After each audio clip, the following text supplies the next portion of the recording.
आपकी इच्छाओं को नमन।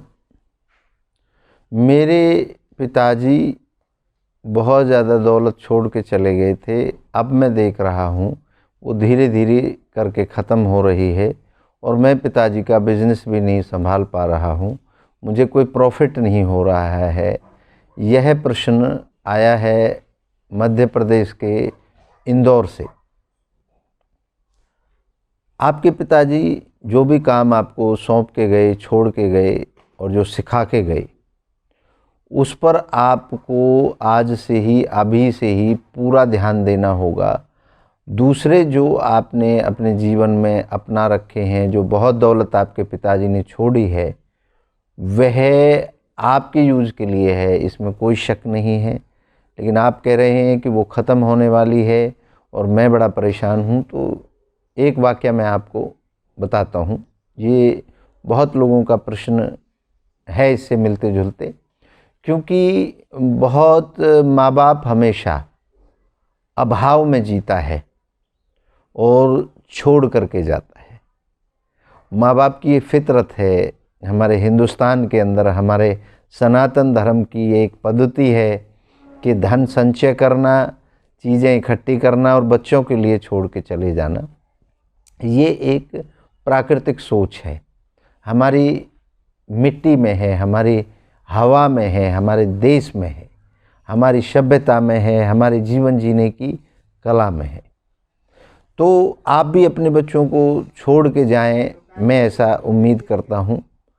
तो उसके लिए आपको एक मैं वाक़या बताता हूं। एक जादूगर था, बहुत मशहूर जादूगर था, और उसने बहुत धन इकट्ठा किया। लेकिन जब वह मरने वाला था तो एक थैला जिसमें उसका धन था वह अपने बेटे को सौंपा और उसके कान में कुछ बात कही कि जब भी यह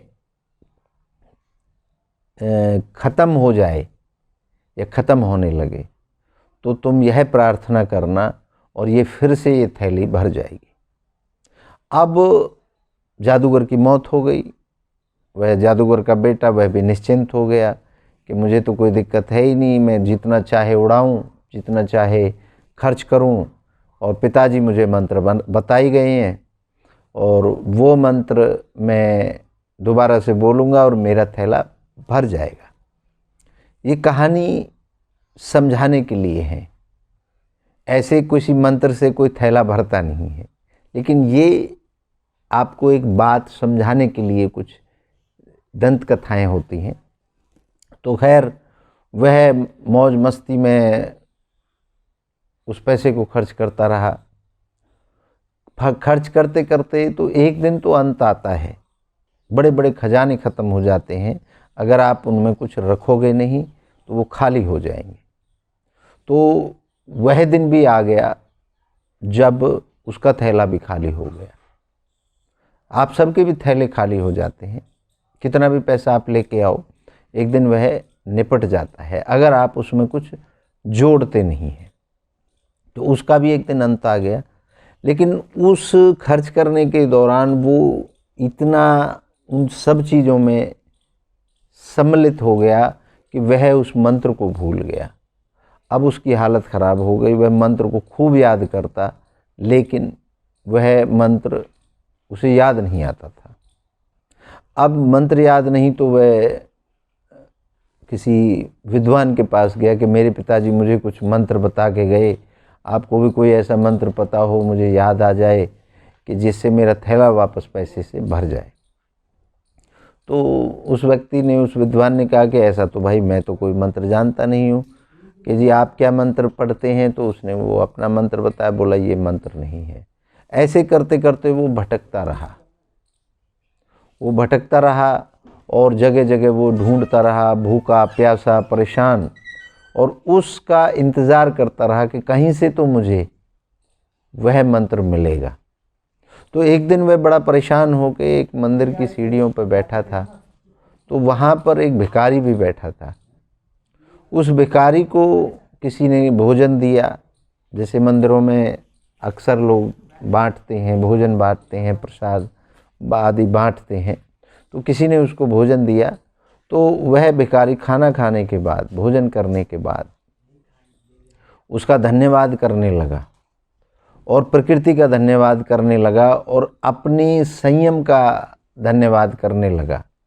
हे मेरे संयम, हे मेरी प्रकृति, हे दानी दाता, जो आपने मुझे ये दिया, इससे मेरा पेट भर गया और मैं इस प्रकृति से प्रार्थना करता हूँ कि आपकी भी हर मनोकामना पूरी हो, हर किसी की मनोकामना पूरी हो, हर किसी की इच्छा पूरी हो।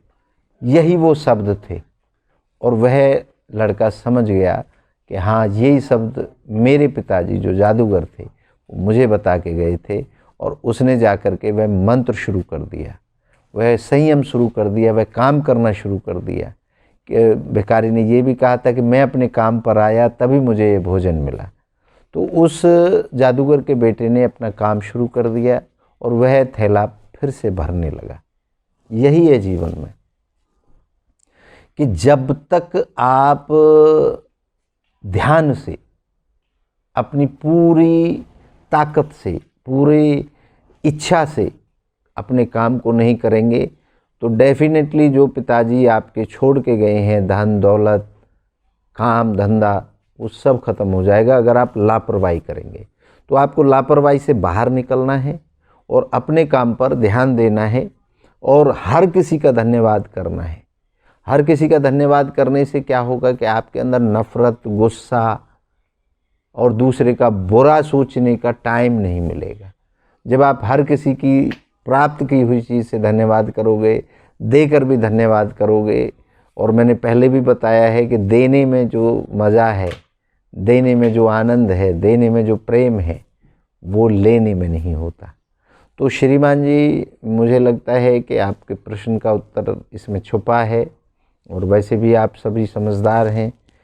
इस बात को आप ध्यान में करके कि जब तक आप प्रेम नहीं करेंगे, जब तक आप अपने काम पर ध्यान नहीं देंगे, जब तक आप अपनी पूरी ताकत से अपनी अच्छाई नहीं करेंगे, संयम का परिचय नहीं देंगे, तब तक आपका काम, आपकी काम में कोई वृद्धि नहीं होगी।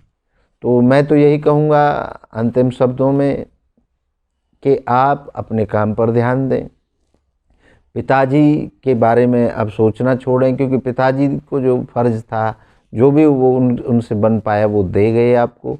अब उसको रख रखाव करना, उस काम धंधे को देखना, सब आपकी जिम्मेवारी है और आपको पूरी जिम्मेवारी के साथ काम करना चाहिए। इसी तरीके से आप आगे बढ़ सकते हैं और मैं समझता हूँ कि आज के लिए इतना ही काफ़ी है। मैं आप सभी से विदा लेता हूँ और बहुत जल्द हम फिर से आपसे मुलाकात होंगे एक नए प्रश्न के साथ, एक नई बात के साथ और एक नई योजना के साथ। आप सभी की इच्छाओं को एक बार पुनः नमन करता हूँ। जय हो। अगर आप इच्छा पूर्ति समाधान आश्रम से जुड़ना चाहते हैं, इच्छा पूर्ति समाधान आश्रम पर आप अपनी इच्छाओं के पूर्ण करने के तरीके जानना चाहते हैं, तो आप हमें संपर्क कर सकते हैं। यूट्यूब पर इच्छा पूर्ति समाधान आश्रम, इंस्टाग्राम पर इच्छा पूर्ति समाधान आश्रम, ट्विटर पर इच्छा पूर्ति समाधान आश्रम और जितने भी सोशल नेटवर्क हैं वहाँ पर आप हमें फॉलो कर सकते हैं। हमारी नई नई जो खोज हैं, नए जो तरीके हैं, उनको आप सीख सकते हैं वहाँ से। तो मैं आपको यही बताना चाहूँगा, हमारा फ़ोन नंबर है, हमारा व्हाट्सएप नंबर है 7428602621। आप हमें यहाँ पर फॉलो कर सकते हैं। आपकी हर इच्छा का स्वागत है, हर इच्छा को नमन है और हर इच्छा को पूर्ण करने के तरीके आपको, आसान तरीके आपको बताए जाएंगे। जय हो।